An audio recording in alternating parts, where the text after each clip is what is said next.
friends, it's a little game from Hanky Poo, the red for me, the black for you. Hi diddle diddle, it's the one in the middle. That's right. No, it should be there, but it's not there. Look, let me do this again. I want you to see how this is done. It's a very strange thing. What? Wow, that's unfortunate, my friends, because you can never win when you play the three-card Muncie. Three-card Muncie. I'm trying to help. What? I'm trying to psych you out. I'm using psychology. Yeah, well, I could be. I'm not, but I could be. Look, I'll tell you what. You lose the big dough. I know. You can't win. You can't win. I'm trying to make it easy. No mixing, no manipulation. If it were any more fair, you'd be cheating. That's how you can never win. You never win at this game. Never win. You can't win. It's a loser.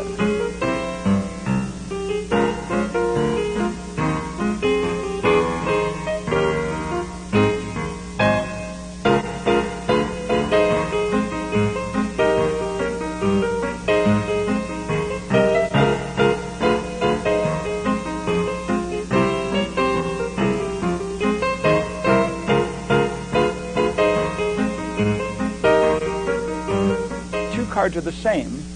One card is different, of course. That's the different card. To misdirect you, I use a little jingle.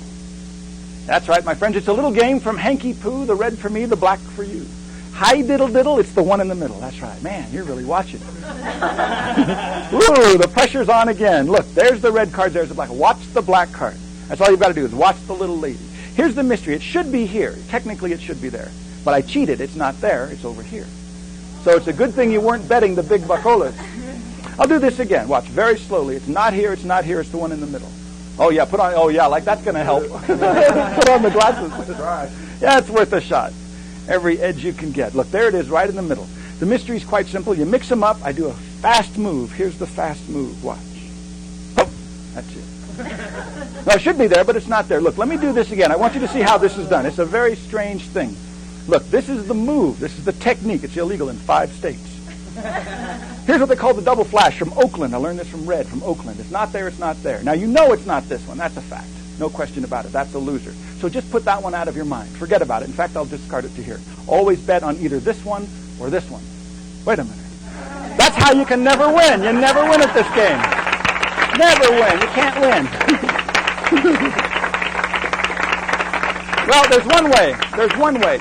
Follow the red cards. Forget about the black one. Forget about this one. Just watch the red one. So here's how to win the game. If I say, what's in this hand, say nothing. There's nothing. It's invisible. Let's try it. What's in this hand? You're good. What's in this hand? How about this one? All right, something, yeah. That's right, a little something here. That's the secret. Now watch. There's nothing here. There's nothing here. Watch the one in the middle. That's the one to follow. As long as you watch the one in the middle, you'll always see exactly how it's done. Watch closely. I do nothing. Very slowly, very slowly. Where would you guess? If you wait. Wow, that's unfortunate, my friends, because you can never win when you play the three-card Muncie. Three-card Muncie. Three-card. Three-card Muncie.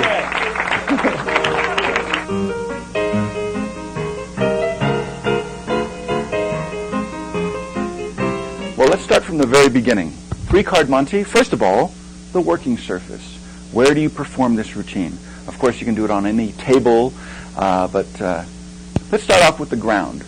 If you're working three-card Muncie, you can just get down on your hands and knees right on the ground and start throwing the cards. There are some advantages to using the ground as opposed to a table. First of all, it's always available. It's not something you have to carry around with you. So if you were a scam artist and you were doing this for money, you have nothing to pick up and close up and run away with. There's no evidence left behind that you were actually doing this. Another advantage is the fact that the audience is looking down from above. That makes some of the moves much more deceptive, a lot easier to get away with. Another advantage is a nice touch, is after you throw the cards on the ground, you can actually have the spectator put his foot on the card he thinks is the winner. That way there's no possible way you could cheat and switch the card out at the last minute. One of the disadvantages, of course, is if you're working on the ground, the cards could get dirty. And you do not want the cards to get dirty, unless they're all getting dirty in exactly the same way, which is highly unlikely. If one card is smudged with some dirt, and that happens to be the money card, well, it's going to be very easy for the spectator or the victim to win. So some people that work on the ground, they might carry a newspaper or a little piece of a rug or something that they can put on the ground first before they throw the cards. Another idea is a neck tray. It's actually a tray. It's like a cigarette girl. I remember in Las Vegas, back in the old days. They had cigarette girls that would go around cigars, cigarettes, tiparillos, and they'd have a leather strap around their neck, and they'd have a little tray with the cigarettes inside. A three-card Monte worker could use this. This would be great if you're doing strolling magic. Now, this wouldn't really be used, I don't suppose, on the streets where throwing three-card Monte is illegal, because it's like a neon sign. I am here, I'm throwing three-card Monte, this is what I'm working on. But if you're working in a place where three-card Monte is allowed, or if you're doing this for entertainment, like strolling magic at a cocktail party, or for example a casino night, this would be a perfect idea. One of the advantages of having your own tray is the working surface is at the perfect height, and you can have any type of surface you want. You don't have to use the ground or a rug or a piece of newspaper. You could actually cover it with suede or felt or velvet or something that's really nice. Even a nice magician's close-up mat, something with some give to it. Another advantage is that you can control your angles. If somebody's watching something from a bad angle, you just turn your body and you make the angle just perfect. So that's working with a tray around the neck.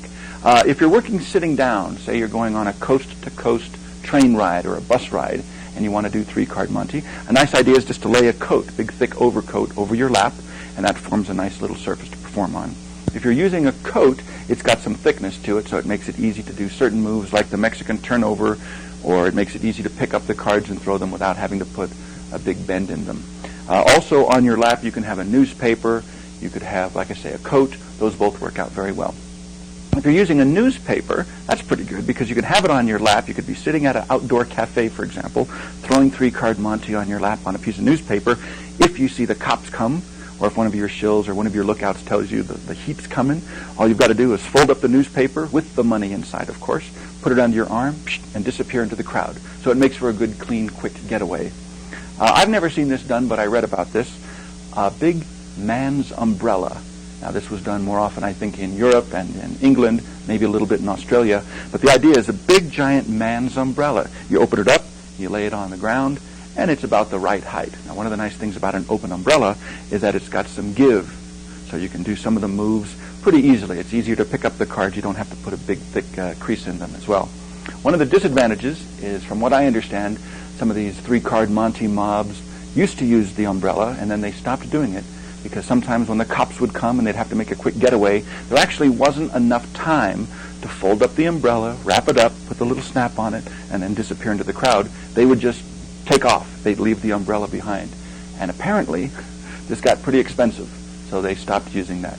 Now, more often, you'd see if they use a tray and they're working in a casino night or they're working in a cocktail party where you're a magician and you're hired to entertain, you could have your own tray on a stand. Now, it could be like a magic table stand, but it's actually pretty easy to go to a restaurant supply house and buy what they call a busboy stand or a bus tray stand or a waiter's stand. And what it is, it's like this. It folds up flat, you open it up, and it stays standing. You put your tray on top, you work three-card Monte. It's great. One more thing is cardboard boxes. Now, this is something you see all over the world, particularly in New York City. Cardboard boxes are great.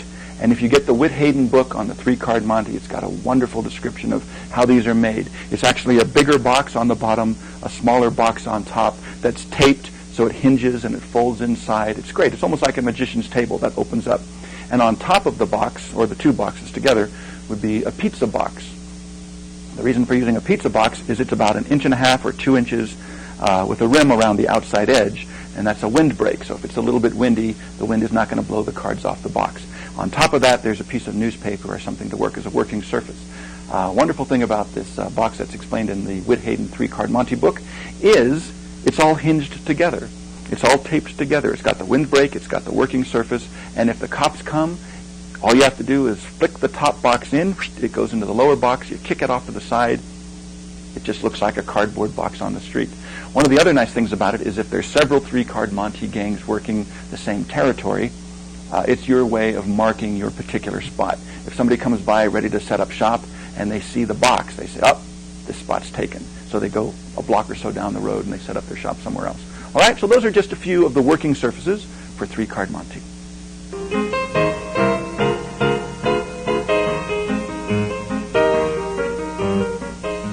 Now, the cards to use for the three-card Monte, preferably you want to have two cards that are exactly identical in every way. In this case, 2 aces of diamonds, and then 1 contrasting card. So 2 red aces and a black court card is perfect. or 2 red spot cards and a black court card, or vice versa. You can have black spot cards and a red court card. The important thing is that the 2 loser cards are identical. Now the backs are important. You can do it with any backed cards. Preferably use backs that do not have white borders. That makes some of the moves even more deceptive if they do not have borders. If you're working impromptu, of course, you have to use pretty much whatever's available. If somebody hands you their deck of cards and say, do that 3-card thing, well, this is what Di Vernon would recommend. You take out 2 cards that are as similar looking as possible, and he would very often use a black 7 and a black 8, either the 7 and 8 of clubs or the 7 and 8 of spades, and a red court card, usually a lady. That way you could say, follow the lady. Queen of hearts, queen of diamonds. This is perfect for quick impromptu work. But these also have white borders, but like I say, if you're working this impromptu, somebody hands you a deck, you've got to use whatever's available, or make the best with what you've got. If you are in total control of the cards that you use, the best thing to do is to get blue-backed B cards. Red-backed B cards are good, blue-backed B cards are even better. They're darker, it makes the moves a little more deceptive. And because you're using B cards, because you have total control of the cards you use, definitely get 2 cards that are exactly identical and a contrasting court card for the money card. Now here's a hot tip. You do not have to go out and buy 2 decks of cards just to put one set of 3-card Monte together.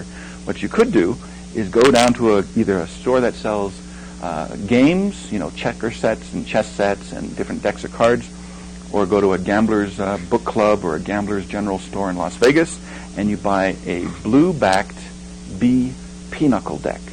Now, I don't play pinochle myself, but conveniently, a pinochle deck consists of cards that are from 9 to ace. 9, 10, jack, queen, king, ace of spades, diamonds, clubs, and hearts, and you get 2 sets. So you get 2 aces of spades, 2 kings of spades, 2 queens, all the way through. With one pinochle deck, blue-backed B pinochle cards, you can put together many, many perfect sets for the 3-card Monte. All right? That's it.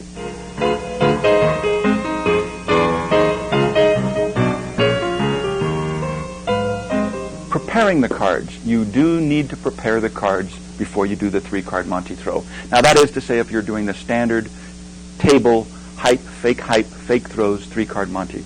Magicians, that's a whole different thing. Different ways to prepare the cards. First thing you need to do is somehow put a bridge in the cards. One of the methods, which I've only seen a couple times, is the crease. It works great. Makes it very, very easy to pick them up. Makes it pretty easy to do the fake throws. The disadvantage with the crease is it does put a sharp crease right down the middle. And it makes some of the moves a little more difficult, like the flip-over move is a little more difficult with the crease. It's not seen very often, but I just throw this in so that you'll know. The S-bend, I have seen this quite a bit. The S-bend, it starts off as just a regular bridge, just a regular, nice, smooth, round bridge in the middle. Then you take one of the sides and you bend it up. So it puts, from the side view, it looks like the letter S. Now, I've also seen this done where this bridge is on both sides, or this upward bend on the edge is on both edges. One edge, both edges, it's up to you. One of the advantages of the S-bend is this. For a lot of the 3-card Monte displays and the throws, you need to make sure that the edge of the card is perfectly aligned. And if you've got this little slope, it just nests in perfectly, and it makes it very easy to align them perfectly. Okay? So that's the S-bend. And like I said, you could have the S-bend so that the upper edge on one side is bent upwards or on both edges. If it's on both edges, it looks like this and like this and like this. It's kind of good, but it does a good job. That's the S-bend. The most common method is just a simple bridge. All you do is you get 3 cards, you bend them, you let them relax a little bit. It puts a nice, smooth hump right in the middle. And this, to me, is perfect. Very quick, very easy, nothing fancy. It's always ready to go, and it makes the double flash easy to do as well. So that's 3 methods for preparing the cards. If you're going to do any bent corner work, where you take the bend out, you secretly put a bend in another card, you do need to prepare the corners, and that's pretty simple. You just soften them up. All you do is you get the extreme corner, like maybe 1/2 inch or 1/4 inch, and you bend it upwards a little bit and straighten it out. Do this several times, not just once or twice. You want to do it so many times that it's very soft, and it makes it very easy to lift up and put the bend in or push down and take the bend out. So softening the corners for the bend work.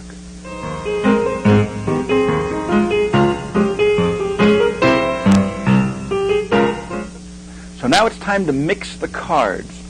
Mixing does nothing.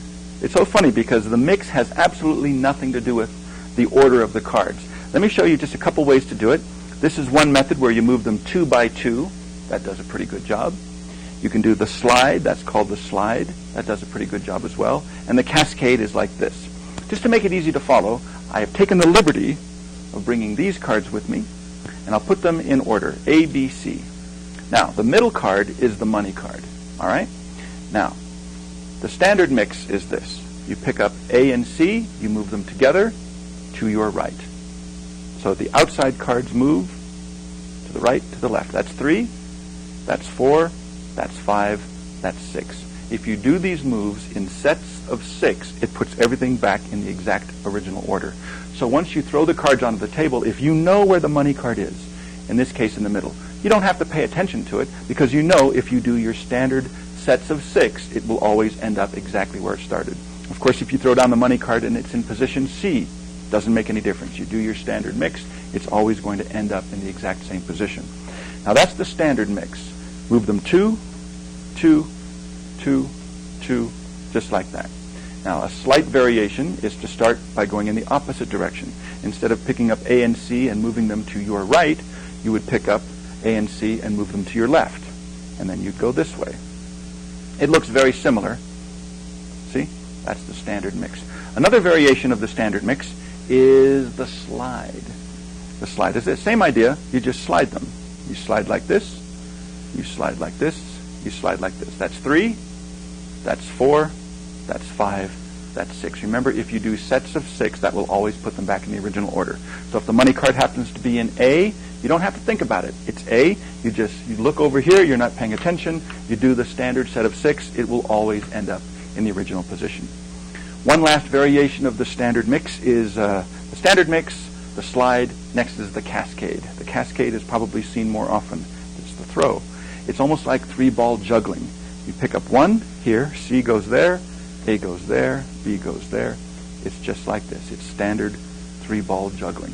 And just like the other versions, you can start with them in the same order, A, B, and C. You do 1, 2, 3, 4, 5, 6. They go right back in the same order. You don't have to pay attention. You can go the other way just as well. It's like 1, 2, 3, 4, 5, 6. They will always end up in the same order. So that's the standard mix, the slide, and the cascade.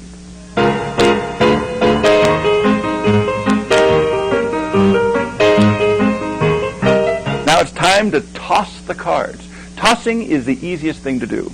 It's you show it, you toss it. That's pretty much it. Very often, though, you show 2 cards in the hand and you toss the bottom card. Now, as easy as this is to do, you've got to make it look exactly the same as the fake throw or the hype. So let's go through it step by step. Different ways to handle this. You can use your index finger and thumb, first finger and thumb like this to show the card. It is placed on the next card. Very important that you line up the edge like this, and you pick up the second card, the money card in this case, with the middle finger and thumb. Okay? Now, you could separate your fingers at this point. Do not do this. Big mistake. That tips the gaff. Try to keep them very close together. Make sure that the edges are aligned. So when you turn your hand over, all the audience will see is the bottom card of the packet. They must be squared up. If they're not, if they're separated a little bit, they will see the card underneath. And more often than not, that's going to give away the secret of the trick. Okay? So get into the habit of picking it up. Say, for example, the first finger and thumb, the second card with the second finger and thumb, show it.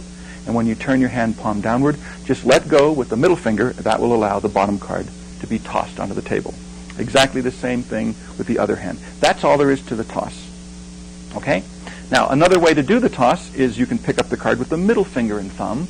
You could line it up, show the next card. Now, it's also being held with the middle finger and thumb, so no other fingers are involved. That's a perfectly good way to do it.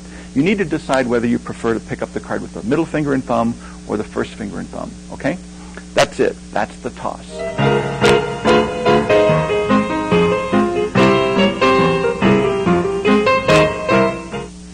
Next we have the hype, or the fake throw. Some magicians call it the overthrow. It's basically the same as the toss. It should look exactly the same. The difference is you do not throw the lower card, as in the standard toss.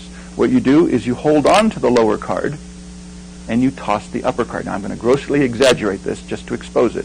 You're holding the upper card between the first finger and thumb, say for example, the lower card between the middle finger and thumb, Do not separate the fingers. Keep them together. And when you pretend to throw the lower card down, all you do is you release the upper card with the index finger and allow that card to go down. Okay? To make it easier to follow, I have taken the liberty of bringing this with me. Okay? So here's the regular throw. Here's the fake throw. They should look the same. They should sound the same. It does take practice. I'll be the first to admit it. I don't know about you, but when I first learned this, I read this in the John Scarney book, and I said, okay, I couldn't get it I couldn't release it. But you just hold on to the bottom card, you let the top card go, and that's it. Now, if you decide to use your index finger and thumb for the first card, second finger and thumb for the second card, when you turn your hand downward, of course, you just let go with the first finger, and that will go. Okay? A great way to practice this is like this. You show it, you throw it. You show it again, you fake throw it, or you hype it. You do that over and over again. You show it, you throw it, you show it, you fake throw it. Just do this while you're watching a video at home until before you know it, it's second nature. Just alternate your fake throws with your real throws. Eventually, they will look and sound exactly the same. Now, that's if you're using the index finger and thumb to pick up the first card. Another way to do this is to use your second finger and thumb. And you pick up the cards. You could also use your second finger and thumb to pick up the second card as well. The nice thing about this is no other fingers are involved at this point. However, when you're ready to do the fake throw, the little finger contacts the inner corner of the lower card, and that's how you hold the lower card. You let go with all your other fingers, and that will allow the upper card to go down. One of the advantages of this method, and I think this is in the Erdnase book, and this was in the Di Vernon book, to use the little finger to retain the lower card, is you've got a little bit more cover. If all you use is the index finger and middle finger, a lot of the card is exposed. If you're using the middle finger and the little finger, you're covering more of the front edge. So it's the same idea, you just retain the lower card with the little finger, like this. Okay? So that's the fake throw, or the hype.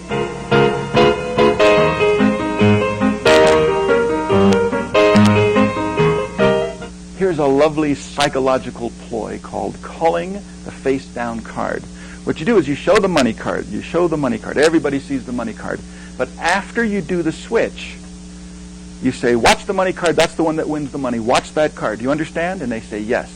Well, when the audience says yes, they're saying yes pretty much to two different things. One, that is the money card, and two, that they understand that that's the card that pays the money. Well, a good thing about that is after you do the fake throw, you do the fake throw first, then you say, watch the money card. You understand, that's the one that wins. They say, yeah, I understand, that wins. They're sort of implying that they know that's the money card, so you're already ahead of the game. You get them to agree that that's the money card after the switch has been done, so you're way ahead.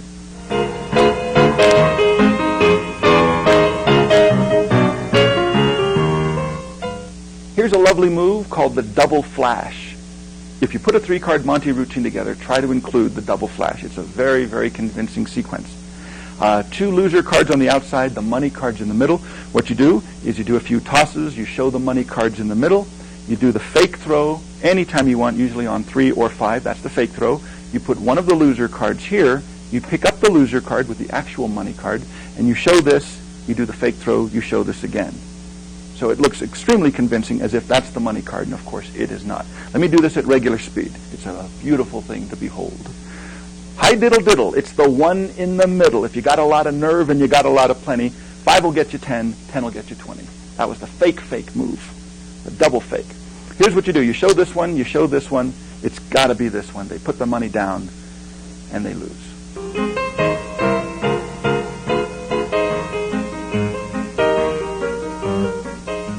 This is known as the fake hype and double flash, and it accomplishes nothing. I'll show you what it looks like. 2 red loser cards. The ace is the winner card. Watch the ace. Chase the ace. Watch. Hope. It's not here, and it's not here. Where's the ace? Well, if they guess the middle, they're actually right. Now you might think, well, what was all that about? I'll tell you what it is. This is a test.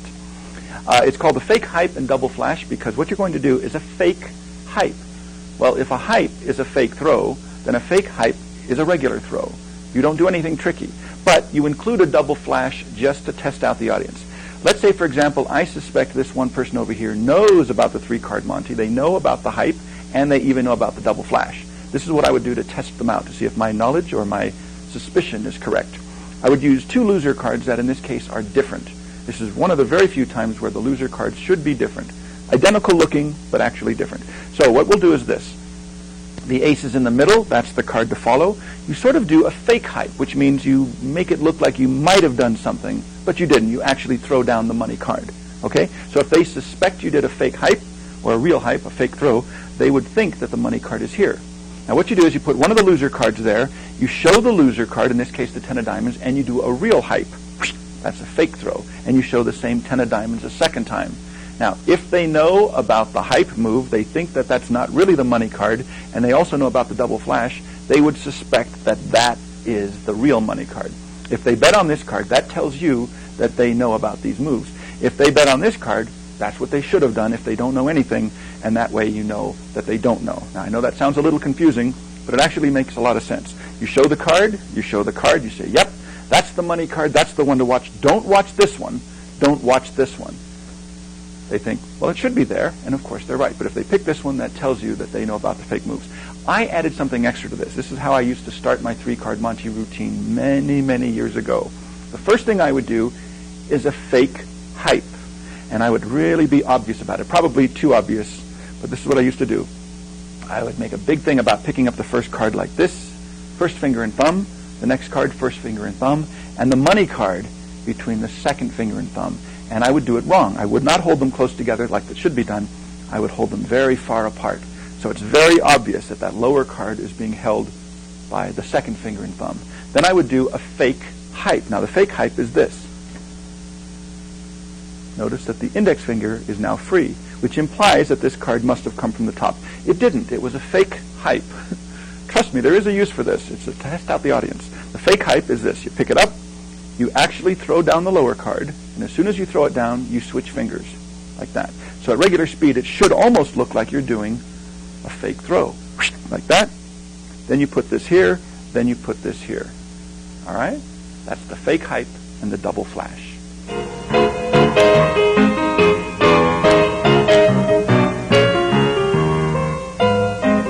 Another variation of the double flash is what they call the double flash. Lovely thing. Same idea as the standard double flash. It's just that you do the double flash sequence 2 times. The loser, the winner's in the middle. Watch the middle card. You do this. You do the fake throw. That's the fake throw. You do the standard double flash to prove that these two are losers. Well, that one's actually a winner. But it looks like they're the losers. Then you do the double flash a second time by picking up the winner, putting it on top of the loser, and showing them a second time. Okay? That's got to be the winner card. Of course, it is not. Now, at regular speed, it looks like this. The middle card is the money card. You show this. They see that's the money card. There's no question about it. To prove it, you show that it's not this one and it's not this one. Then, as an afterthought, you do the double flash, and you show that again. That's the loser. Okay? The double flash.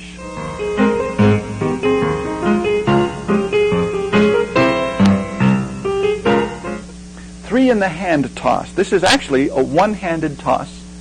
So you might actually make a big thing out about the fact you put one hand behind your back, and you can still throw 3-card Monte. This is what you do. You show a card here, you show a card here, you show a card here, and when you throw them down, you actually change the order of the cards. The reason for this, or the way to do this, is you pick up the first card between the thumb and first finger, the money card, the middle card between the thumb and second finger, and like before, you should hold them pretty close together if you can. The third card, the loser card between the thumb and third finger, the ring finger. Now, when you turn your hand down, in theory, it should look like you throw down the bottom card first, the middle card second, the top card third. What you really do is you do a hype type move. When you turn your hand palm down, you just release the middle card with the second finger. So that's actually the middle card. That's the money card that goes down first, this card second, this card third.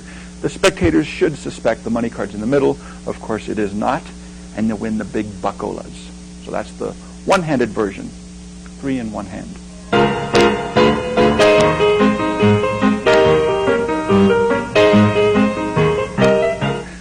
The Mexican turnover, a classic move in magic, is actually used once in a while for the 3-card Monte.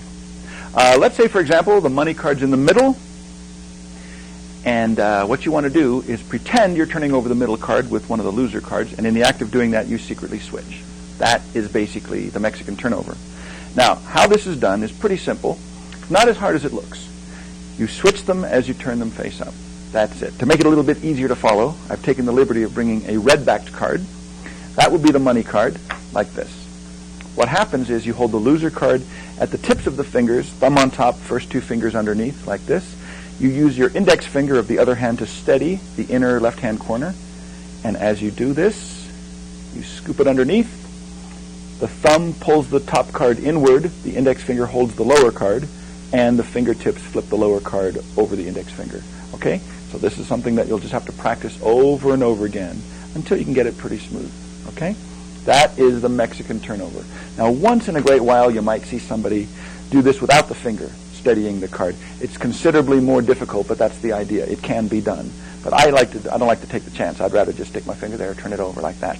One of the problems with the Mexican turnover, and this is why I don't think it's really often used in real three-card Monte, if you're playing three-card Monte, for example, and the spectator or the sucker, call him what you will, actually guesses the right card. They say, that's the card. There's a lot of attention on that card at that moment. I think it's pretty weak to take another card and use it to flip it over. That's a bad time to do this move. The Mexican turnover is very handy in other moves at other times, but not particularly at that moment. Here's an idea. It's called the Mexican turnover test. Here's how you can test out your audience. I'll go through some of these other moves a little bit later, but let's just say, for example, the money card is here, right there. You show these cards as the loser cards. They don't get the big dough. You do whatever mix you'd like to do, or we won't mix them now, but everybody thinks the money card's in the middle. You take this loser card and you flip it over and you say, nope, that's not it. Now, at this point, one of two things will happen. Either they'll say, oh, I guess I lost here, take my money. Not likely. They're probably going to jump on this card here and say, oh, wait, you did something, you switched. If that happens, don't worry about it. You say, no, it's over here. So, just by doing this as a test, if they leap on the other card, that means they know or they suspect you may have done something. Now, how this is done is you do a double lift, which we'll cover in detail later. Let's just go through it this way. Somehow or other, you get to the point where the money card is off to this side, the audience believes it's in the middle, and the card in the right hand is a loser card. So you do the Mexican turnover even though you don't need to do it. You're switching one loser card for another. So it's not really necessary. Like I said, it's only done as a test. You say, you think it's this one right there? No, that's not it. And if they ask for this one, you show them that's not it either, and you go over to there. So that's using the Mexican turnover as a test.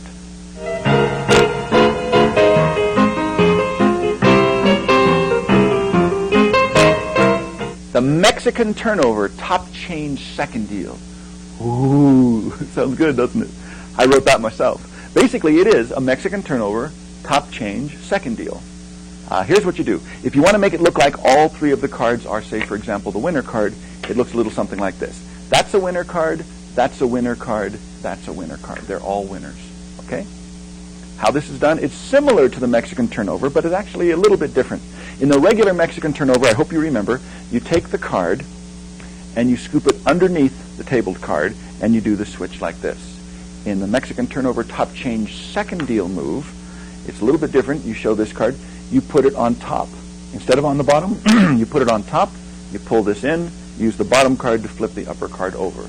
All right? If you want to do this 3 times in a row, and I invented this for my ambitious card routine, where you make it look like the whole deck and a whole packet of cards are exactly identical, signatures and all, here's what you do.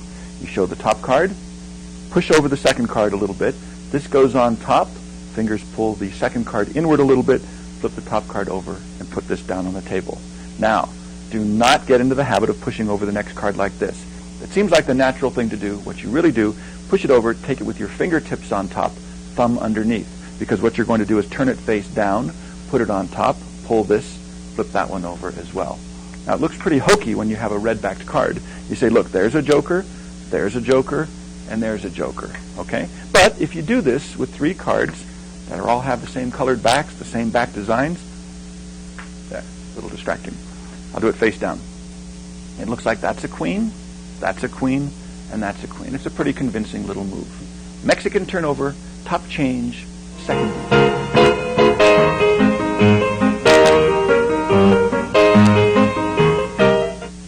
The flip, a classic move in the 3-card Monte. And it's a real move. It's actually used by the 3-card Monte street guys. Let's say the money card's in the middle, the 2 loser cards on the end. The idea is it's similar to a Mexican turnover, except the cards are bent in the classic fashion. And in the act of turning over the middle card, you actually switch it for one of the end cards. Okay? It could be done with the left hand or the right hand. I use the right hand. Here's the idea. I'll use this card as the money card. In the act of turning over the money card, what you do is you put one of the loser cards on top. You hold the loser card between the thumb and the middle finger at the inner corner and the outer corner. And what you do is in the act of turning this over, it should look like you just flip it over. But what you really do is you place it pretty squarely on top, maybe a little bit further to your left. The lower card is grabbed between the thumb and ring finger. And you hold on to the lower card, you let go of the upper card, then you use the lower card to flip this card over like that. So in slow motion, it's like this. All right? And do that again. Like this. That's the move. Now, without the red-backed card, it actually looks pretty convincing. It looks like you just flip it over, and there it is. Now, a nice variation on this, and I've seen this done as well, on the streets, is to flip the card over vertically. So the winner card is in the middle, a loser card's over here. You do this in the act of flipping it over vertically. Exactly the same technique is used. You have the winner card in the middle, loser card at the end. It just goes on top, switch the fingers, let go, and then flip it face up vertically. All right, so that's the flip.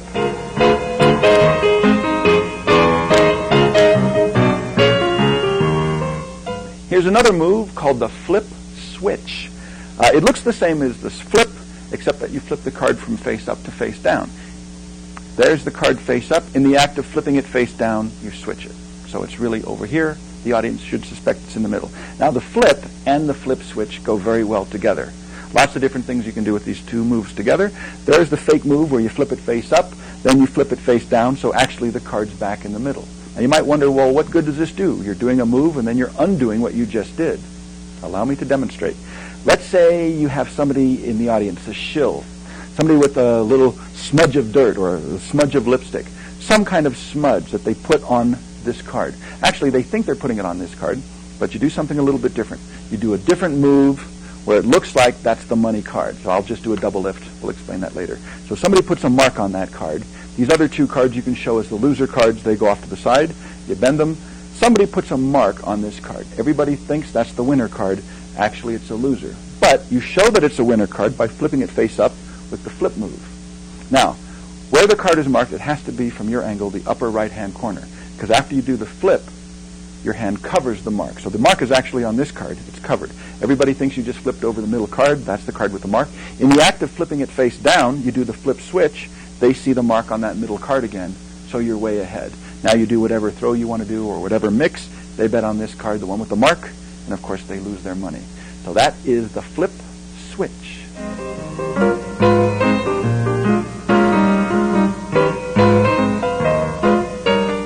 The frustration count. This is by Brother John Hammond. Frustration count makes it look like all of the cards are the same. In this case, they're all money cards. A couple of different ways to handle this. The standard way is to hold the cards in the middle grip. The money card, the one single money card, is on the bottom or the face of the packet. So you turn your hand palm upwards, you show it, turn your hand palm downwards, your left thumb drags off the top card of the packet. That, of course, is not the card you just showed. It looks like this, and it comes off the top. You do the same thing a second time, drag off the top card, a third time, and it goes here. So at regular speed, it should look like, yep, there's one, and there's one. 3 money cards. A little variation on this is same technique, just instead of holding the cards in the middle grip, you hold them at the tips of the fingers like this, and like this. That's the frustration count.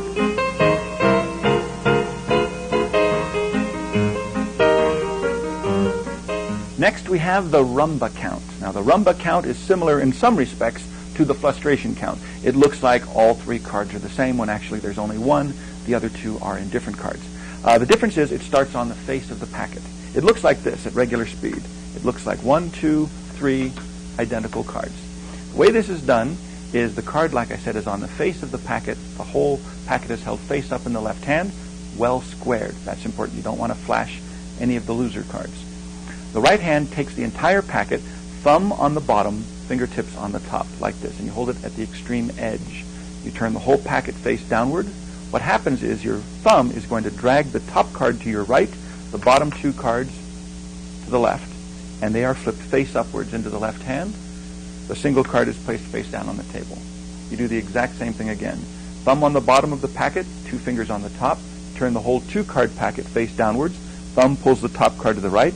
The bottom single card this time is flipped face up into the left hand as this card goes onto the table. The last card you can either scoop or place it right on top.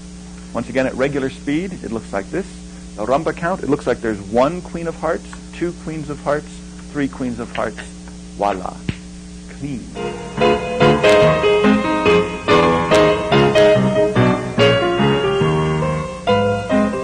Next, we have the chameleon show. This is one small sequence of a routine I put together in 1980 or so called Cardboard Chameleons. It's similar to the flustration count and the rumba count, but here's the idea. The cards are held face downwards. It looks like this, and like this. Pretty simple. What's really happening is you're showing the same card 3 times. It's on the bottom, but unlike the rumba count, the packet is held face down in the hand. What happens is you take the entire packet, thumb on the bottom, fingertips on top, snap the whole packet face up, and immediately face down again. So it's all one motion. Face up, face down, flash the card, immediately your left thumb pushes off the top card onto the table. You do the same thing again. 2 cards this time, face up, face down, thumb off the next card, face up, face down, thumb it off onto the table. So they should all look exactly the same. So it looks like, yep, there's 1 queen of hearts, there's 2 queens of hearts, there's 3 queens of hearts. That is the chameleon show.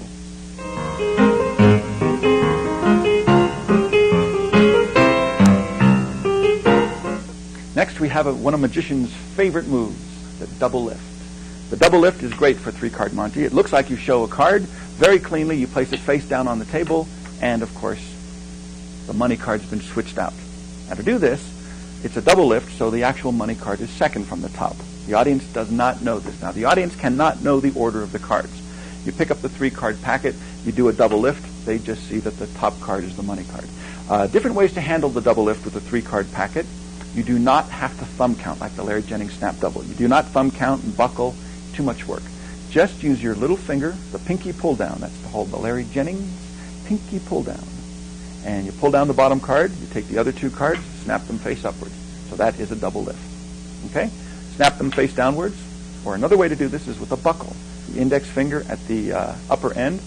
From your point of view, it's at the outer right-hand corner on the bottom. Just pull downwards. That buckles the bottom card away, which allows you to grab the top 2 cards as one and flip them face up. I personally prefer the pinky pull down. I don't like doing the move in front of the audience. Now, I'm grossly exaggerating it, of course, just to make it easier to follow. I've seen some people do the buckle. It looks perfect because it's such a fine buckle. It's a fraction of an inch, and they grab the edge and they're able to turn the 2 cards face up. It looks great. I like the pinky pull down because then you can snap the card. That gives a nice little touch, nice crisp snap. So little finger, pinky pull down, grab the other 2 cards, flip them face up, flip them face down, deal the top card onto the table, and that is the double lift. Another version of the double lift, or a variation, is to do the double off the face of the packet. One of the advantages of this method is you can show all 3 cards, the proper order. If you do a double lift off the top, the audience cannot know in advance that the money card is in the middle. But if you do the double lift off the bottom, you can show everything, because these 2 cards are duplicates. So it looks like 3 cards, 2 losers, 1 winner card. What you do is the pinky pull down, double lift, you show the card, then you turn it face down, lay it on the table, and that's the switch. Let me do that again. Off the face, double lift. When you turn the double like this, the left hand revolves over the single card, which is posing as 2 cards. Now you turn your hand over, which brings the single card face down. The audience thinks that's 2 cards. Here's the double face up in the hand. You lay it down on the table, and that is your switch. Once again, at regular speed, it looks like this. 3 cards, 1 queen, that's the card to follow. Watch the queen. In fact, you can even point to it. That's good misdirection. All right, just made that up. There you go. Double lift from the face of the packet.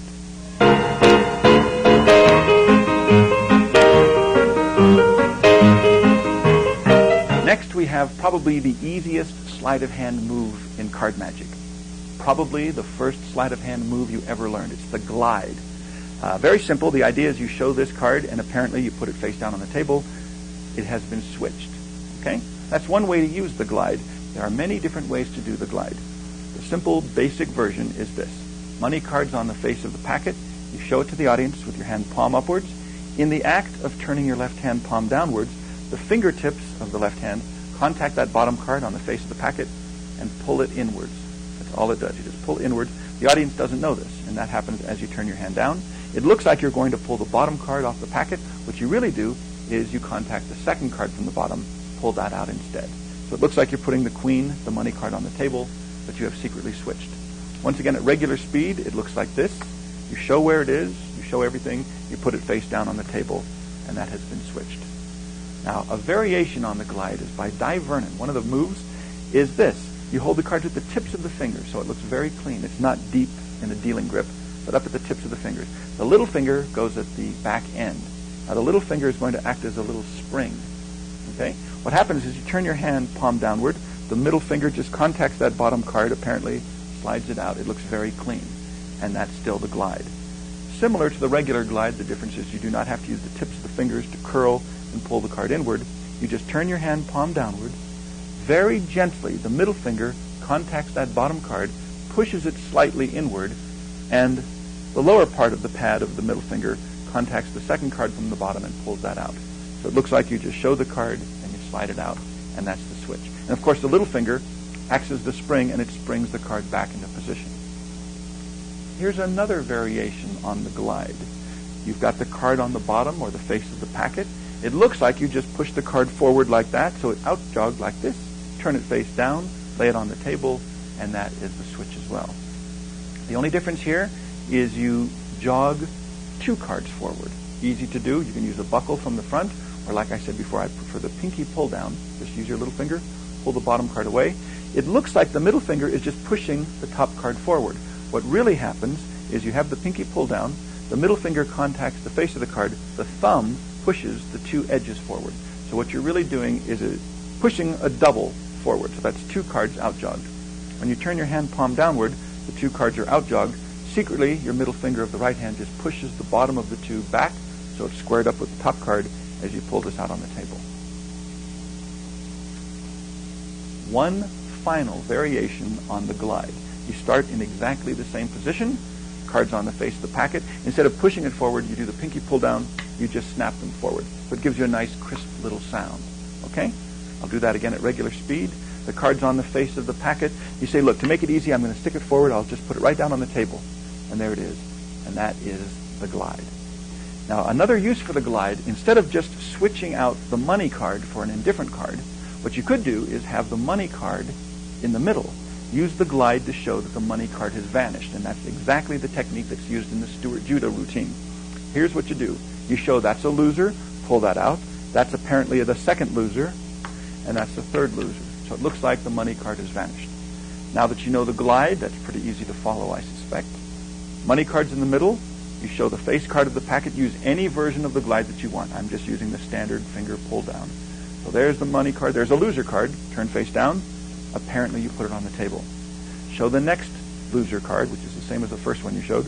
Pull it out and flash it one last time before you put it down. Then finally show the last one. All right? So that's using the glide to cause the money card to vanish completely.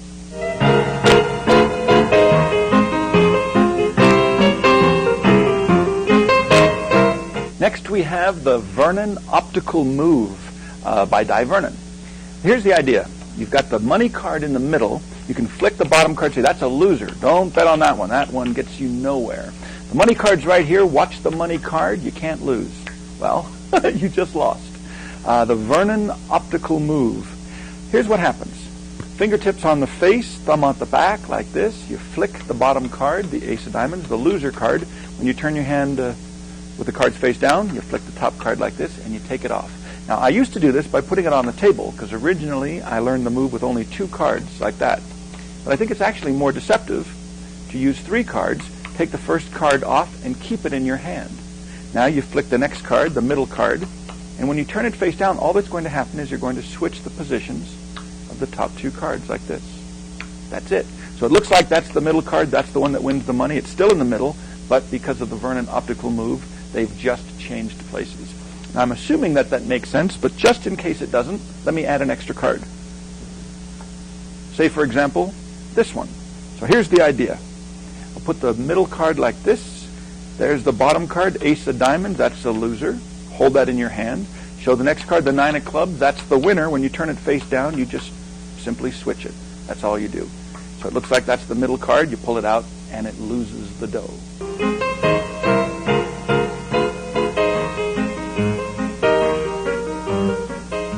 Now here's a very slight variation of the Vernon optical move. I love the move. The only thing I felt a little bit uncomfortable was holding the cards like this so that the cards are upside down from the audience's point of view. I thought, why not hold them in the other hand like this so that they're right side up? So that's how I do the move now. It's exactly the same idea. There's a loser card. That's this first card. Deal it off. Show the next card. That's the winner. That's the one that wins the money. That's in the middle. You do nothing. You show that it's changed into a different card. So like I said before, it's exactly the same. The only difference is you hold the cards face up so that they're right side up for the audience. So you flick the bottom card, which means when they're face down, it's the top card. Hold it in your right hand. Turn the other cards over. Flick the next card. Turn it over. That's the switch. So that's all you're doing is just the switch. Leave it in the middle, and boom. That's the Vernon optical move.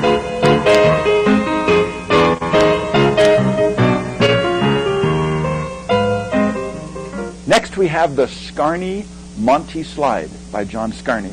Very, very similar to the Vernon optical move. The only difference is they're held a little bit differently like this, more of a fan at the fingertips. So here's the idea. That's a loser card, the 9 of spades. That one goes here. The next card, the winner, that's the queen. That goes right in the middle, and you are finished. You have done the Scarney Monty Slide. Now here's what happens. I think it might be easier to use a red card here. So here's what you do.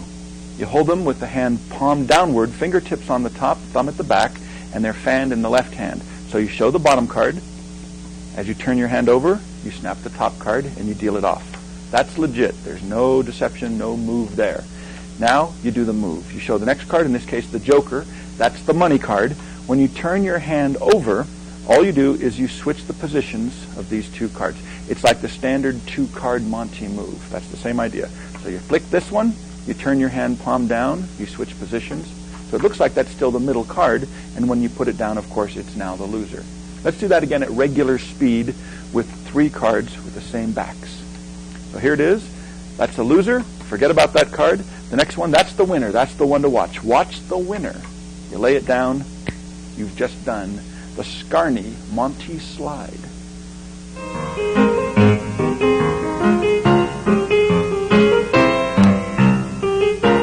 Well, now that you understand some of the basic moves that are used in 3-card Monty, it's time to move to the next step, and that's an actual routine from start to finish. Let me start with the Di Vernon routine. Normally, when Di Vernon would do this, he would use it, just a regular deck of cards, so he would use a black 7 and a black 8 like this, 7 of spades, an 8 of spades, and then a red court card, like the Queen of Hearts. If you use a queen, then you can say, follow the lady. In this case, the loser cards are the black kings, the winner card, the money card's an ace. So you could say something clever like, chase the ace. He would always do the move on 3 or 5, but let me show you the routine.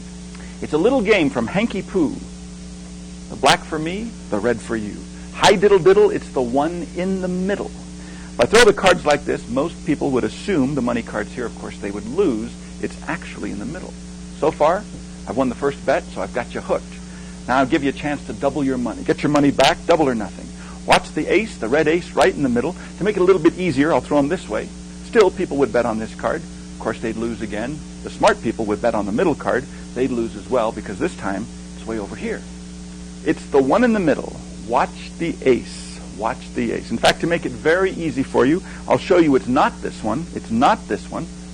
Most people would bet there. But just to make sure, I'm going to make it easier for you. I'll take one of the cards it is not and get rid of it. So now you know it's either this one or this one. You'd bet on either one or both. It makes no difference because it's not here. It's always where you least expect. Now at this point you could say the secret to this is to not look at the kings. Forget about the kings. These are invisible to the naked eye. Only look at the money card. So if I was to say what's in my hand right now, your answer should be nothing. My hand's completely empty. Nothing here, nothing here. The ace is in the middle. That's the one to follow. Watch the ace. That's all you're going to see.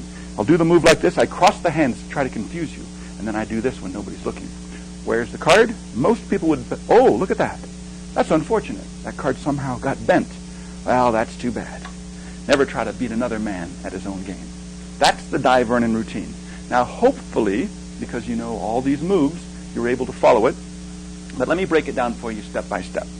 You always start with the money card in the middle, And for this routine, pretty much all you need is the fake throw, the height, and the bent corner at the end. Here's the routine. It starts in the middle. The first time, Di Vernon would do the fake move on the count of 5. And that's because he had some snappy patter. So that's 1, that's 2, that's 3, that's 4. On the count of 5 is where he'd do the fake move.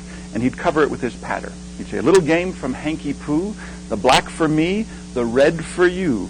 Hi diddle diddle, it's the one in the middle. Watch the ace, chase the ace. There's the fake move. So everybody thinks the ace is here. It's actually here. This one goes here. This goes in the middle. You say, where is it? They should bet on this one. They'd lose their money. It's in the middle. Apparently, you do the same basic thing again. You say, watch the ace. It's in the middle. Watch the ace. Chase the ace. You do the move on 3 this time, so that's the fake move. This goes here. This goes on this side this time instead of the middle. So now most people would bet here. It's not there. It's not in the middle like it was the first time. This time, it's way over here. Now you're ready for the double flash. I love the double flash, and Di Vernon had a nice little touch to follow up the double flash. It goes a little something like this. The card's in the middle. Once again, he'd do the fake move on the count of 3. That's 2, that's 3, that's the fake move. This would go here, and now you do the double flash, and that, of course, conceals the money card. Then, as a courtesy, he'd say, well, you know it's not this one. So let's get rid of that. He'd show it again, do the fake move. So actually, that's the money card now. Then you'd say, it's either here or here. Now, it looks like the double flash, but there's no fake throw there because legitimately, these are the 2 loser cards, and as a surprise, it's way over here. Now you're ready for the big finish in the Vernon routine, and that is the bent corner. Now, originally, he used to expose it. He'd say, well, some people bend the corner to try to follow it. But later on in his life, I noticed he started using the JOC touch, where he'd say, forget about the kings, forget about those cards. Those are the loser cards. And he'd put the bend in the card himself, which was pretty funny, because he'd pretend like he didn't even know. Once in a while, somebody from the audience, an overly honest person or extra polite person, would say, oh, excuse me, but the card's bent. At first, he'd pretend like he didn't hear. He'd just go on with the throw. If they were insistent and they said, no, the card's bent, the card's bent, he'd say, yeah, I know, they're all bent. It makes them easy to pick up. So he would hear what they said, but he would discard it as if they were talking about the fact they're all bent. He'd go on with the throw. Because actually, if he notices that the card is bent, that ruins the finish. So that would be his out. Then he would do the standard bent corner thing. He'd show the first loser card in the right hand. In showing the second loser card in the left hand, that's the misdirection for putting the bend in the right-hand loser card. Then he'd pick up this, the bent money card, and originally when I started doing this routine, I thought he would do the fake throw right away. But just like earlier in the routine, he would do it on the count of 3. So that's 1, 2, 3. That's the fake move. Then he'd cross the hands. Now in crossing the hands, the right hand would take the bend out of the money card. The left-hand card would go down. Then he'd pick this up and switch like this. You had no idea. Everybody would look at the bent corner thinking, that's it. This was a great bit. The professor was great at this. He'd look at it. Oh, wait a minute. What's that? Oh, that seems to have gotten bent somehow. Well, that's unfortunate. And he'd turn it over. It would be the loser card, and the money card would be on the other side. So that's basically all there is to the Di Vernon 3-card Monte routine.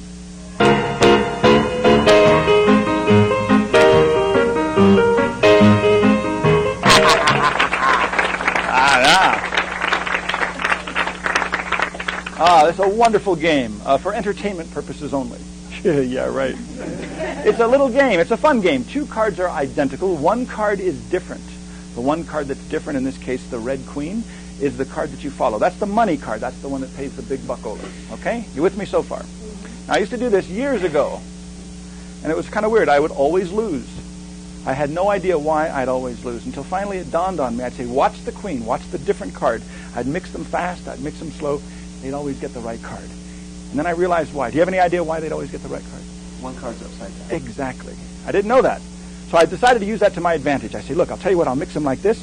Where would you guess the odd card is? That's what most people would guess because it's the 1 card upside down. There's a lesson here. Never try to beat another man at his own game. That's the idea. Never. No, never do it. So, technically, this is just a little piece of advice. If you're ever going to throw the 3-card Monte, do not use what they call one-way backs. These are one-way backs. You can tell the difference whether they're face up or face down or right side up or upside down.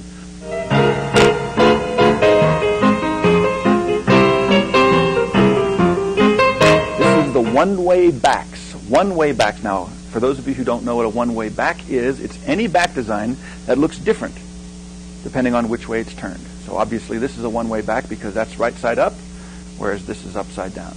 Now the one-way back is very subtle. You could do it with subtle cards, but sometimes you want to do it with very, very obvious one-way backs. Now the money card, the Monty card in the middle, that's the only card turned in the opposite direction. So you could do as many throws as you want, make it as confusing as you'd like. It should be very easy to follow the money card. Now the way to show it is like this.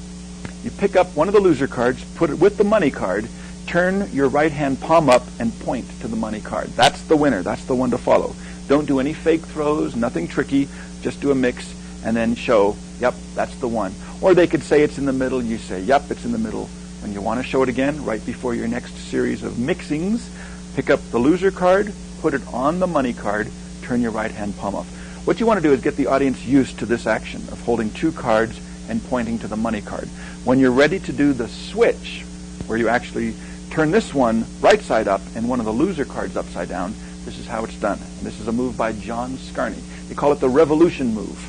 Here's what you do. You put a loser card on top of the money card, which is facing in the opposite direction, upside down, and you pick them up together, turn them over this way, and then point to it. Now you do the hype. And it looks like this is the money card. Of course, you've switched it out. Maybe that was a little bit fast. I don't know. Let's try it again. Money card's in the middle, loser card's on the outside. Remember, the money card is the only one turned in the opposite direction. So you put a loser card on top of the money card. Your left thumb and index finger holds the left edge of both cards. Right hand lets go. Your left hand turns the cards face upwards as the right hand turns over to re-grip as you point to the money card. Now what you've just done is you've turned over both cards end for end. Now when you show the money card, apparently you throw it down, you do the hype, you let the top card go down, and do whatever mixing you want to do. If you want to throw in a double flash, that would be good. Anyway, the point is the spectators will bet on the one card facing in the opposite direction. And you say, oh, whoa, wow, how embarrassing. No, that's turned the wrong way. There, let's go that way instead. And then you show that it's a loser. And that's by John Scarney.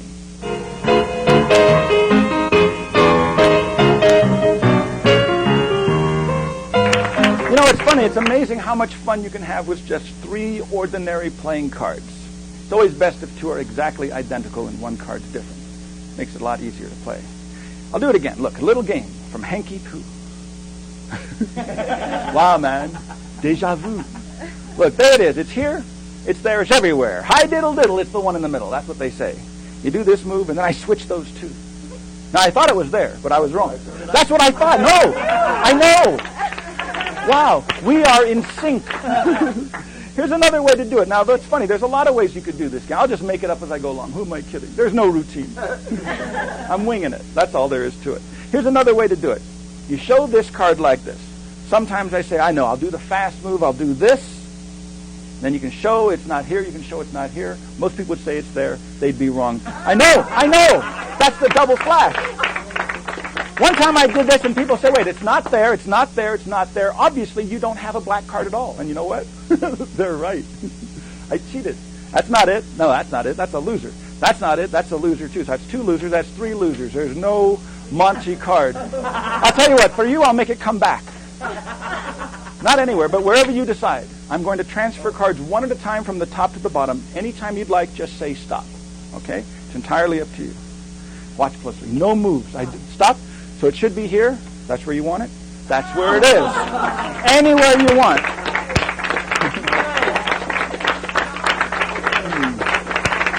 Yeah.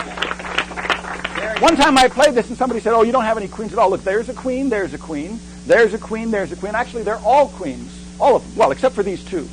Are you with me so far? Now, like I said before, the only way to win this game is to cheat. Sometimes the thrower, the Monty thrower, would be distracted. He'd drop something. He'd go down to pick it up. A shill, somebody on his team, would come over and bend a corner. Yeah, it's the old bent corner scam. So he'd pretend like he didn't know. He'd mix them up, and his shill would bet money, and of course the shill would win. He'd bet on the bent corner. He'd win every time. He'd go away with lots of dough. Now he's gone. The work is in. The lambs are ready for the slaughter. That's what it's a technical term. So here's what they do. No. So they say, look, it's not here, it's not here. You watch this one. It's always in the middle. That's right. It always starts in the middle. Then you do this. You do what they call the double flash. It's not this one. It's not this one. You know where it is. They bet over here. And of course, as always, they lose the big dough. And that's all there is to it. A little game we call 3-card Monte. Works every single time.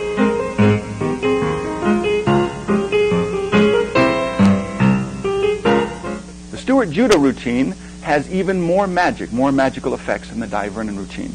It starts off exactly the same way. 2 loser cards, 1 winner card in the middle, and the original throw goes like this. Watch the ace, chase the ace. I do this. I do a secret switch like this. Hopefully nobody notices. They look at this one, and there it is. The first time, you do it for real. And then I say, oh, I had the right card. Oh, well, you forgot to bet money. Oh, okay. So you reach in your pocket, you take out some money. Now's where the swindle comes in. Do it again. Watch closely. There's the ace in the middle. No question about it. In fact, I'm going to switch these other 2 just to try to confuse you, but you know it's in the middle. That's where you put the bet down, and that's when you lose. All right? Say, wait a minute, that's not the right card. What's the dang doggone deal on that? That's not it, and that's not it. Maybe you cheated. Well, let's take a look. 3 cards. This is not the winner card. That's a loser. The second one, that's a loser as well, so that's 2 losers. In fact, it looks like all 3 are loser cards. There's no winner card at all. Then you spread them out and you say, I'll make the winner card, the money card, reappear anywhere you'd like. So you find a spectator from the audience. You say, I'll transfer cards one at a time from the top to the bottom. Anytime you want, say stop. The money card will be there. So what you do is this. Well, I'll go through it. You do this. You have somebody call out stop. Let's say they say stop right there. You turn it over. There's the money card. After that, you say, well, that's the winner card. That's 1, 2, 3 cards. Let's see what we've got. We've got 1 money card, 2 money cards. If you would have bet on this one or this one, no matter which one you bet on, you would have won. Actually, it looks like they're all the same, but they are, except for those 2. And now you're right back where you started from. Now the Stewart-Judah bent corner finish goes a little bit like this. A little different from the Dye-Vernon method. You say, watch this. It's not here. It's not here. And you pick up this one. Or actually, he would show this one first. Not here, not here. Then he'd show the money card. That's even stronger misdirection. So you go like this. That's the money card right there. Watch the money card. He would do this move. He'd switch and switch a second time. And then eventually this would end on this side, so you could show that it's not here and it's not here. It's got to be there. That's the bent card. You turn it over. You've got your surprise finish. So that's basically the Stewart-Judah routine. Similar in some respects to the Dye-Vernon routine with a little extra few moves thrown in. You start off with the money card in the middle. I think he would do it on the count of 3. He'd show this, show this. The first time, no fake throw. He'd throw down the money card. He'd put this here. He'd put this here. So the money card's actually where it should be. And then you pretend like you're trying to misdirect somebody and you switch these 2. That makes no difference. The money card's here. And then you turn it over and you win. Unfortunately, you forgot to bet. So he says, oh, no, you have to bet money first. Put your money on the table. All right, now that they've got money on the table, you're ready to do the fake move. Here's the first fake move. You show the money card in the middle, just like before. Do the fake move on 3. That's 3. That's the fake throw. That's the hype. So the money card's actually here. This goes here, and this goes here. Then you switch the 2 end cards. Shouldn't make any difference. Apparently the money card's in the middle. Then you show it's not in the middle. Here's something else you do. You say, nope, it's not in the middle. You pick it up with the money card. Say, it's not there. Fake throw. It's not there. It's not there. It's not there. So it looks like the money card has vanished. Because of the fake throw, it's actually in the middle. Now you pick the cards up like this. The money card's in the middle. I take the bend out at this point, turn the cards face up, and do the glide. You're going to do the glide to conceal the money card in the middle. So you say, nope, it's not there. That was the glide. It's not there. Show it. And it's not there. So it looks very convincing as if the money card has vanished completely. At this point, the money card is secretly on the bottom of the packet. Now what you're going to do is have the spectator call out stop anytime as you transfer cards one at a time from the top to the bottom. In theory, whenever they say stop, that's where the money card will appear. Well, one of 2 things will happen. First thing you do is this. You transfer cards one at a time, single, single, single. That's the money card. If they say stop now, you turn the packet over, it has reappeared on the bottom. Now you don't say where it's going to reappear. You just say wherever you say stop, it'll reappear. Now if they don't say stop by the 3rd card, what you do is a pull down, pinky pull down, and you put a double on the bottom. Because you put a double on the bottom, the card's now on the top. If they say stop now, you say it's on the top. Now you continue. Single card, double card. Single card, double card. It doesn't make any difference where they say stop. It will either be on the bottom or it will be on the top. Okay? So the effect is they say stop anywhere, that's where the card reappears. Put the card on the bottom, bend all the cards again, and when you lay them out, the money card is on your left. Now you're going to do the fake hype moves, or the actual hype move, the fake throw, just to make it look like all of the cards are money cards. So it's there, it's there, it's there, it's there. It looks like they're all money cards. And you say, well, they're all the same, except for these two. So now you're right back where you started from. The money card goes back in the middle. You're ready for the bent corner finish. Stuart Judah has a nice little touch on this. It's a little bit different from anything I've seen before. You put the bend in. You can actually expose it. In fact, in his routine, he does it himself personally. He says, well, what I did is I lost so much money, I decided to cheat myself. So when the operator wasn't looking, I did something very dishonest. I bent the corner. So he's admitting that he did this. And once again, like the Vernon routine, in the Stuart Judah routine, he does not ever ask the spectator to pick where's the winning card. He's just recounting a story of something that happened to him. So that way he makes a mistake, and he's the one that actually picked the loser card, so nobody feels embarrassed in the audience. Anyway, he says, I decided to bend the corner. You bend the corner, you turn these face down. His misdirection is slightly different from the Di Vernon misdirection. In the Di Vernon routine, you would show this card first, the second loser card, way out here, and in doing that, you'd put the bend in. Stuart Judah's misdirection is he'd show this card first, this card second, and then in the act of picking up the money card and showing the money card, that's when he would put the bend in. That's a little bit stronger, I think. Then he'd throw this down, he'd do this, do the fake move, so that's the bent corner on the loser card. And then what we do after that, let's see, he'd cross the hands, take the bend out, and eventually you want to get the bent corner over here. So I would switch these two, that's the money card, switch these two. So the bent corner is here, everybody thinks that's the money card, the real money card is here, but just as one extra convincer, he would do the double flash and say, yep, it's not here, it's not here, it's got to be there, that's the bent card. He'd turn it over, and he'd show that it's a loser. And his finish, actually, after this, he'd pick up all three cards, he'd tear them up into little pieces and throw them over his shoulder. He'd say, you can't win another man's game. That's the Stuart Judah three-card Monte routine.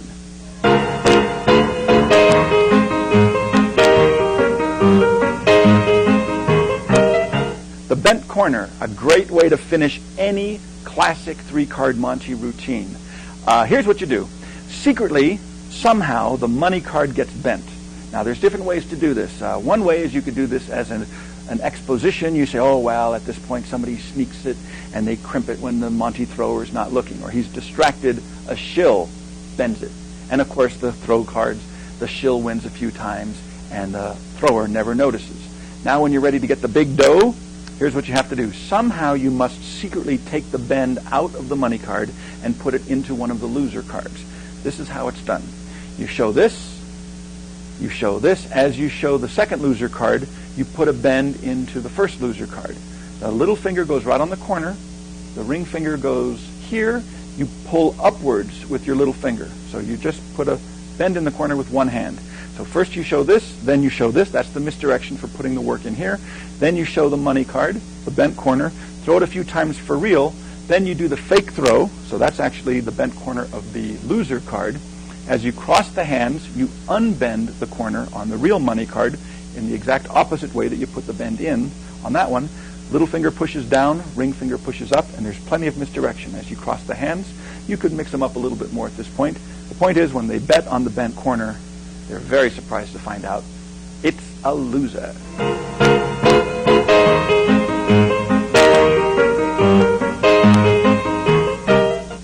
Now, John Scarney has a different way of doing this. It accomplishes the exact same thing as the standard bent corner, but his method is completely different.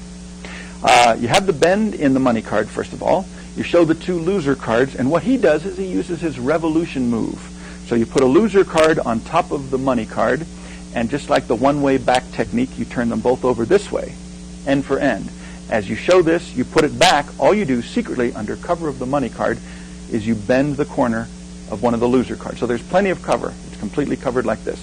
Now, you turn it face down, you do the fake throw, which puts the fake one, or the loser card, down on the table.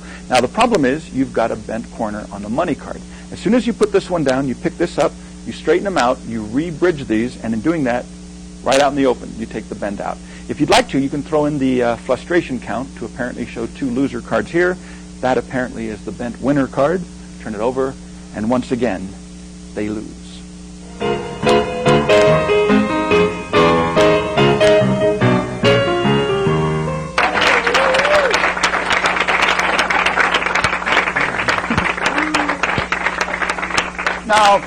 First of all, I would say never play this game. Never play this game. If you ever see it, don't even play it. You might want to watch, and if you do watch, protect your wallet and your purse and all that. Because the idea is the thrower always says, oh, I'm going to make it easy for you. I'm going to make it easy for you. As soon as they say that, run. Okay, don't walk, run. I'm going to make it easy for you. Shoo! No, I'm not one of those guys. No, I really make it easy. Look, to make it easy, that's the money card. The queen of clubs is the one that makes the big dough. Watch the queen of clubs. It's easy. In fact, to make it really easy, can't be easier. Okay? You got it? It's the one with the clip. No doubt about it. Forget about these cards. Forget about them. They don't exist. I'm going to mix them very slowly. See if you can catch the move.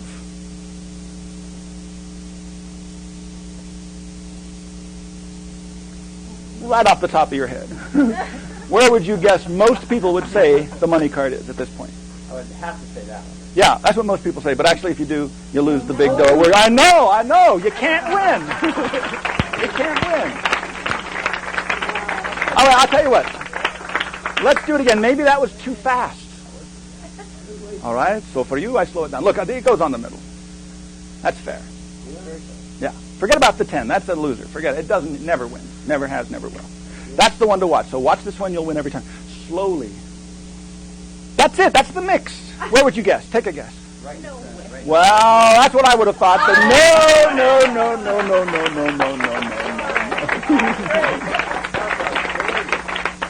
Yeah. Very expensive. Very expensive. Beautifully machined. Yeah, that's it. Beautifully. I don't have a postage stamp, but there's an old thing called the stamp gag, the stamp scam. I'll use this piece of paper, but looks good to me. Now, there's no question about it. That is on the money card. Right? Forget about these guys, right? What do I have here? Nothing. That's right. Oh, good. Nothing. I do this very, very slowly. If I was going any slower, I'd be moving backwards. Now, watch closely. At the tips of the fingers. That's it. The tips of the fingers. Where would you guess if you had to guess? Yeah, that's what you're supposed to say. Nope.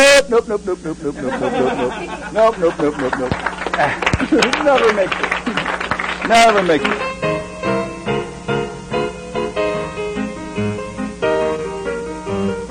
It's time for the paper clip and several variations.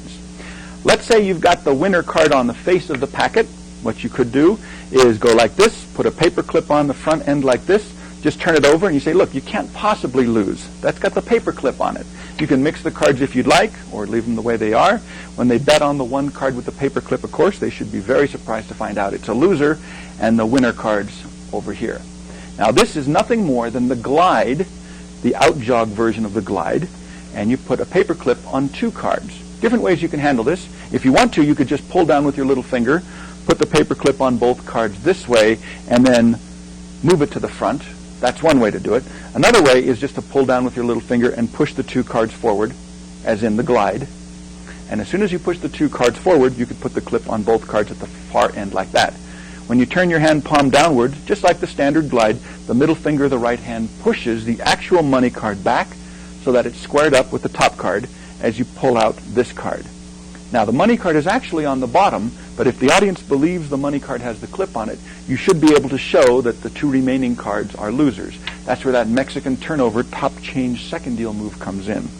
You show it's not here, you show it's not here, you put these two cards on either side. If you want, you can mix them up, which is pretty funny, because it's obvious where the money card is. When they turn it over, they find out it's a loser. Here's another way to do the paperclip switch. Same idea as before. You start with the money card on the face of the packet, and like before, you do a double or a pinky pull down. So you put the clip on two cards. Now, if you want to, you could be clever and turn over the two cards with the clip. The important thing is to hold them at the tips of the fingers as you turn it palm downward and apparently put it on the table. You can show that these two are the loser cards. You can mix them up as before, and of course, they will end up losing if they bet on this one. This is the turnover switch, or the downs change. What it is, without the paper clip, is you've got a double, two cards posing as one, held together, and they are held at the fingertips of the left hand. As your left hand turns palm downwards, what really happens is your thumb pulls the money card inward so that it's squared up with the other card. The fingertips push the other card down onto the table. So that's the standard turnover change, done without the paper clip. It looks like you just put it on the table, and that's the switch. With the paper clip, it's just as easy. Nothing different at all. In fact, it might even be a little bit easier because the